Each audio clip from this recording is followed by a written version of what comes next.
അർദ്ധരാത്രിയിൽ മുസ്ലിം ലീഗിന്റെയും SKSSFന്റെയും ബോർഡുകൾ നശിപ്പിച്ച ചേളാരി വിഭാഗം പ്രവർത്തകൻ അറസ്റ്റിൽ. പോലീസ് തെളിവെടുപ്പ് നടത്തി. റഫീഖ് നരിക്കുനിയുടെ റിപ്പോർട്ടിലേക്ക്. മുസ്ലിം ലീഗിന്റെയും SKSSFന്റെയും ബോർഡുകൾ നശിപ്പിച്ച ചേളാരി വിഭാഗം പ്രവർത്തകൻ അറസ്റ്റിൽ. കൊടിഞ്ഞി ചെറുപ്പാറയിലെ സജീവ ചേളാരി വിഭാഗം പ്രവർത്തകൻ കളത്തിൽ നിസാറിനെയാണ് തിരൂരങ്ങാടി പോലീസ് അറസ്റ്റ് ചെയ്തത്.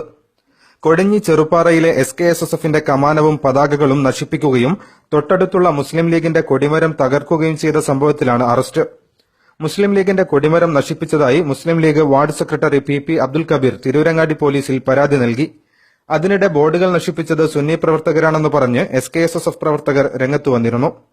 ബോർഡ് നശിപ്പിച്ച സ്ഥലത്തു നിന്നും കളഞ്ഞു കിട്ടിയ വാച്ചാണ് പ്രതിയെ തിരിച്ചറിയാനും കണ്ടെത്താനും സഹായകമായത്.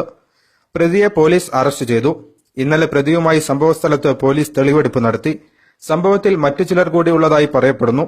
2 വർഷം മുമ്പ് സുന്നികൾ സ്ഥാപിച്ച ബോർഡുകൾ നശിപ്പിച്ച സംഭവത്തിൽ ഇയാൾ പിടിയിലായിരുന്നു.